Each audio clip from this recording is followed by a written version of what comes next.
Yes, ma'am. Is Dawn available today? Oh, Dawn retired. Oh, she did. Well, I'm so sorry. That was the last person I remembered. Who took Oh, that critical position? I did so. My name is Sean.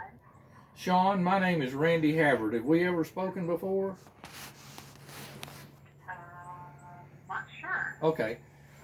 Well, and you're with Senator Nichols' office, right? Okay. So here's what's taking place, and I'm gonna talk really, really fast. Okay, so you can forward this information to whoever you want. I'm the director of His Glory Search, Rescue, and Aid Teams Incorporated, and our international headquarters is located in Pollock, Texas, which is in Angelina County. And we have a special investigative services team that has ran a 120-month federal investigation against a domestic terrorist cell that's engaged in organized hate crime in Angelina County. And we have found that over the last 10 years, we have, without a doubt, enough information to indict just about everybody in Angelina County law enforcement and half of the people that's in the courthouse. They're all involved with this domestic terrorist cell. Okay, and we have updated several politicians along the way, including Senator Nichols. Okay, this is a federal crime. Okay, and the sheriff's office refuses to turn it over to the FBI, and we know why. Because they're going to get prosecuted.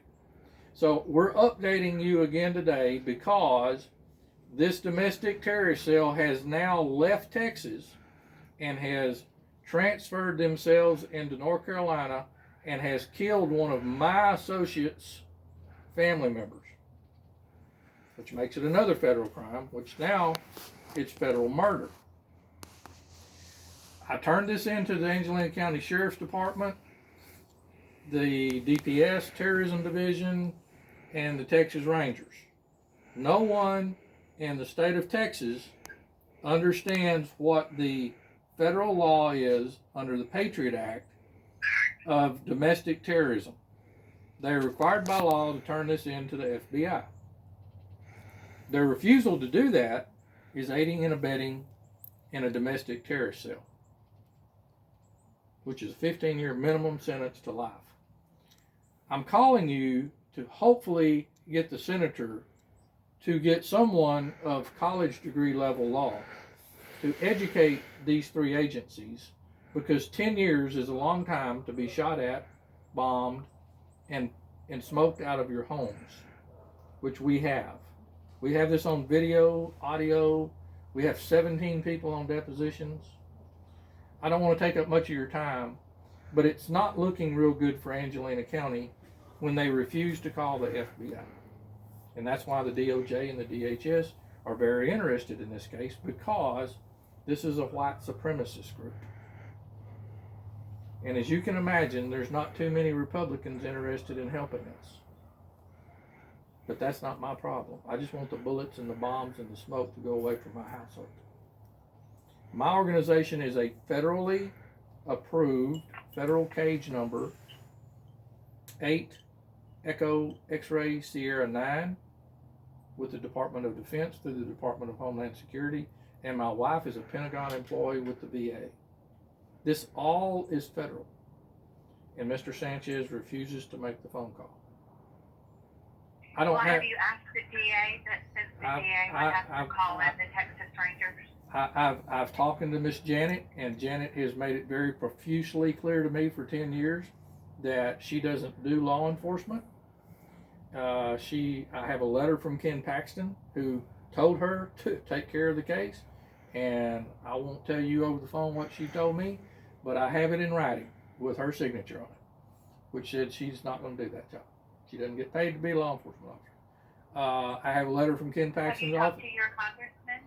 I have been to Louis Gohmert's office twice in 10 years.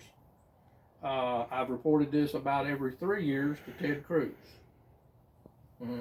It would seem that people just can't comprehend when a group of people who are terrorizing people that don't even have disabilities, that's terrorism. But when you put people who are disabled into that, that escalates the law. When they are homeless veterans, that escalates the law. But when they are active federal employees, that changes the entire law of terrorism.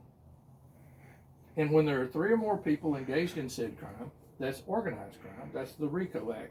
And when it's against an organization that is religious, that falls under sex, race, and religion, hate crimes, which triples the crime rate of the law because it's escalated law. Now, I'm not an attorney, but being home and being shot and bombed at for the last 10 years, I've had a lot of time to read the law. And I can quote it to you, but I know you don't want to do that.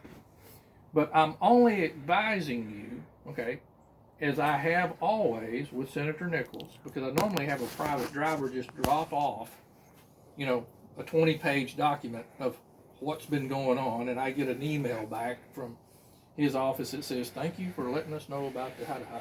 Okay, well, now the ha-ha-ha is people who know about this, including the senator, okay, who refused to call the FBI, according to the Department of Justice, not me.